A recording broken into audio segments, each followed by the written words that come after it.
Jadi kita tidak boleh lebih dari itu. Contoh misalnya Bismillahirrahmanirrahim. Ini nada ini atau irama ini yang sudah familiar di Indonesia, justru di situ ada kesalahan. Kesalahannya di mana?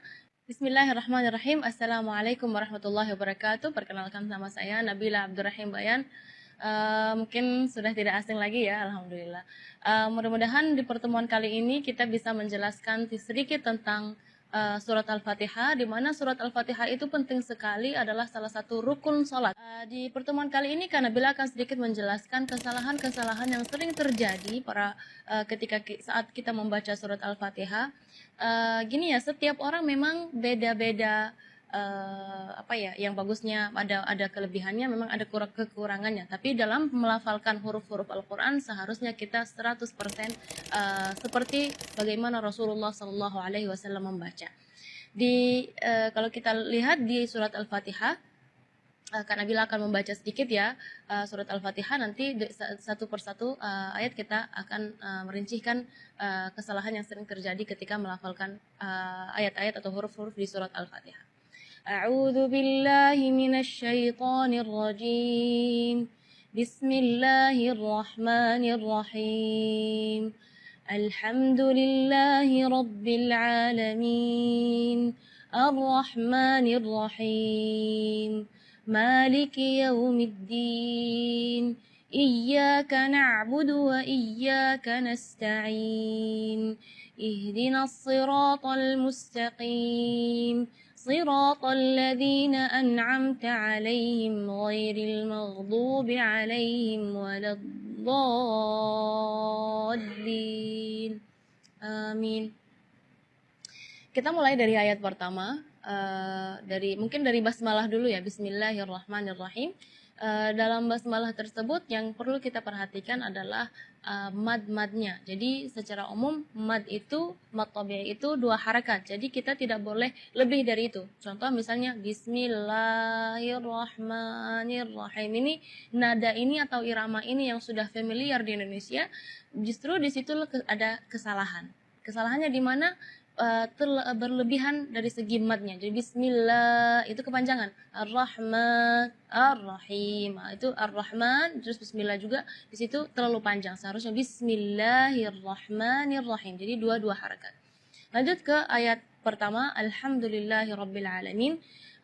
Di ayat yang pertama ini Kak Nabila ingin menekankan huruf-huruf yang sukun seharusnya tidak kita berikan qalqalah. Misalnya Alhamdulillah, jangan ala. Nah, di situ seringkali karena bila melihat huruf-huruf yang seharusnya sukun, yang tidak ada qalqalahnya, malah diberi qalqalah atau dipaksa untuk dia memberi harakat. Jadi alhamdulillah. Contoh juga di ayat nanti yang ayat 6 ya kalau nggak salah, ana siratal ladzina an'amta.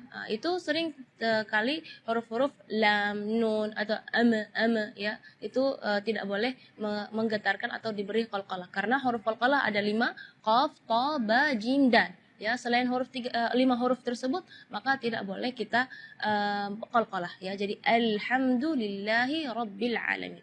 Terus ayat berikutnya Ar-Rahmanir Rahim, sama seperti surat di basmalah tadi, tidak boleh lebih madnya dari 2 harakat. Ar-Rahmanir Rahim itu tidak boleh. Ar-Rahmanir Rahim. Terus yang berikutnya Maliki Yaumiddin, biasanya di ayat tersebut tidak ada salah, tapi Kak Nabila di sini ingin menekankan kasroh di kalimat Maliki. Itu kadang-kadang ketinggalan karena pengen buru-buru saat membaca Al-Fatihah dalam sholat, jadi Maliki Yaumiddin, kedengarannya sukun. Maka ketika kita membaca Maliki, kita perhatikan kaf kasroh di huruf kaf, harus kasroh yang sempurna. Maliki Yaumiddin. Terus Iyyaka na'budu wa iyyaka nasta'in. Di sini adalah tasydid di huruf ya di kalimat iyyaka, maupun yang pertama ataupun yang kedua, karena salah satu ulama mengatakan kalau seandainya satu tasydid pun dalam surat Al-Fatihah ketinggalan, itu maka bacaan Fatihahnya tidak sah, berarti sholat kita juga tidak sah.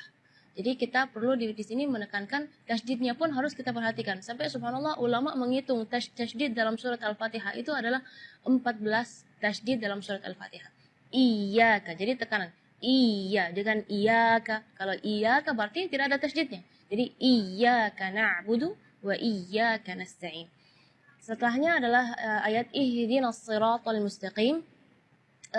Di sini makhraj huruf H yang ingin Kak Nabila tekankan, karena biasanya kalau kita mendengar imam-imam, jangan pun imam-imam, mungkin kita sendiri ya, ketika membaca ihdinas siratal mustaqim, baca H-nya keluarnya dari dada. Ya, itu tidak boleh, itu keluarnya dari dada. Sedangkan makhraj huruf H itu adalah dari tenggorokan. Jadi keluarnya tipis karena H itu termasuk huruf di antara 28 huruf hijaiyah yang paling lemah adalah huruf H. Maka kita jangan berlebihan supaya huruf H itu jelas, jadi kita gitu, enggak. Jadi ihdinas siratal mustaqim. Ayat berikutnya atau ayat terakhir, siratal ladzina an'amta 'alaihim ghairil maghdubi 'alaihim waladdallin. Di ayat ini yang pertama di makhraj huruf ghain ya, ghairil maghdubi ya, perlu diperhatikan, bukan G, bukan huruf G ya, bukan ga, tapi gha. Jadi kalau ga itu dia makhrajnya dari lidah. Ya, tapi kalau huruf ghain itu dari bagian tenggorokan ya. Jadi gha. Dan huruf ghain ini memang termasuk huruf yang tidak ada dalam bahasa Indonesia, tapi karena insya Allah muslimah-muslimah di sini lebih semangat untuk belajar mengaji, jadi harus melafalan huruf ghainnya lebih bagus. Huruf yang terakhir yang perlu diperhatikan di ayat terakhir adalah huruf dhad ya. Huruf dhad itu memang termasuk huruf bagi orang Arab pun sulit untuk dilafal, apalagi orang Indonesia, tapi itu bukan alasan untuk kita tidak belajar memperbaiki makhraj kita.